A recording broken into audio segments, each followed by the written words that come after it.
ചൂടുമായി ബന്ധപ്പെട്ട മറ്റൊരു വാർത്തയിലേക്ക് തന്നെയാണ്. ഈ ചൂട് കൂടുന്നതോടെ ഒരുപാട് മേഖലകൾ ഇതുമായി ബന്ധപ്പെട്ട് വലിയ രീതിയിൽ ബുദ്ധിമുട്ടിലാകാറുണ്ട്, പരിങ്ങലിലാകാറുണ്ട്. പ്രത്യേകിച്ച് ടൂറിസം മേഖല. ഈ തണുപ്പുള്ള സ്ഥലങ്ങളിലേക്കൊക്കെ നമ്മൾ പോയി കഴിഞ്ഞാൽ പലപ്പോഴും അവിടെ മഞ്ഞും കുളിരുമൊന്നും ഉണ്ടാകാനുള്ള സാധ്യത വളരെ കുറവാണ്, പ്രത്യേകിച്ച് ഇപ്പോഴത്തെ ചൂടിൽ. സമാനമായി ഈ ആലപ്പുഴ ഹൗസ് ബോട്ടുകൾക്കും ഏതാണ്ട് ഇതേ ഒരു രീതി തന്നെയാണ്.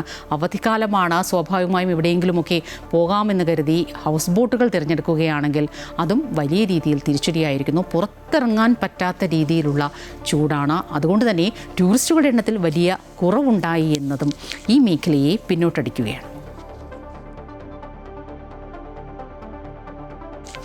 സീസൺ എത്തിയതോടെ വലിയ പ്രതീക്ഷയിലായിരുന്നു ആലപ്പുഴയിലെ ടൂറിസം മേഖല. ഹൗസ് ബോട്ടുകളും ശിക്കാരവള്ളങ്ങളും തേടി പുന്നമടയിലേക്ക് ടൂറിസ്റ്റുകളുടെ ഒഴുക്കുണ്ടാകുമെന്ന് പ്രതീക്ഷിച്ച ബോട്ടുടമകൾക്ക് പക്ഷേ നിരാശയായിരുന്നു ഫലം. ചൂട് ക്രമാതീതമായി കൂടിയതോടെ പ്രതീക്ഷിച്ച രീതിയിലുള്ള തിരക്ക് പ്രകടമായില്ല.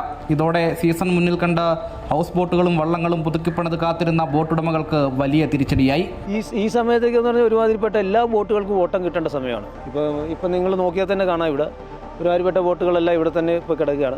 പകുതി കൂടുതൽ വള്ളങ്ങളും ഓട്ടമില്ലാതെ കിടക്കുന്ന സമയം. ഇപ്പോൾ സീസൺ സ്റ്റാർട്ട് ചെയ്യേണ്ട സമയമാണ്. ഈ ഭയങ്കരമായിട്ടുള്ള ചൂട് കാരണമാണ്. സാധാരണ വർഷങ്ങളിൽ ഉണ്ടാകുന്നതിനേക്കാളിൽ ഭയങ്കരമായിട്ടുള്ള ചൂടാണ് ഈ പ്രാവശ്യം അനുഭവപ്പെടുന്നത്. അതുകൊണ്ടുള്ളൊരു പ്രശ്നമുണ്ട്. സീസണ് മുമ്പായിട്ട് എല്ലാവരും അവരവരുടെ ബോട്ടുകൾ മെയിൻറ്റെയിൻ ചെയ്ത് റിനോവേറ്റ് ചെയ്ത് മെയിൻറ്റെയിൻ ചെയ്താണ് ഇടുന്നത്. സീസൺ ടൈമിൽ നല്ല രീതിയിൽ ചെയ്യാനായിട്ട്. അങ്ങനെ വരാൻ നേരത്ത് തന്നെ ഓരോ ആൾക്കാർക്കും ലക്ഷക്കണക്കിന് രൂപ ചിലവാക്കിയിട്ടാണ് നിൽക്കുന്നത്. ആ ഒരു ഇത് മാനേജ് ചെയ്ത് പോകാനുള്ള അത്തരം രീതിയിലുള്ള ഓട്ടോ ഈ സമയത്ത് കിട്ടുന്നില്ല എന്നുള്ളതാണ്. പുറത്തിറങ്ങാൻ കഴിയാത്ത നിലയിൽ ചൂട് കനത്തതോടെ എയർ കണ്ടീഷൻ ബോട്ടുകളാണ് പല ടൂറിസ്റ്റുകളും ആവശ്യപ്പെടുന്നത്. എന്നാൽ ഇത്തരം ബോട്ടുകളെക്കാൾ പരമ്പരാഗത ബോട്ടുകളാണ് ജില്ലയിൽ കൂടുതലായുള്ളത്.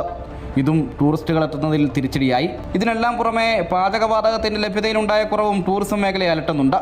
പാചകവാതകം മതിയായ അളവ് ലഭിക്കാതെ വന്നതും ടൂറിസം മേഖലയ്ക്ക് ഇരുട്ടടിയാവുകയാണ്. അമൃത ന്യൂസ്, ആലപ്പുഴ.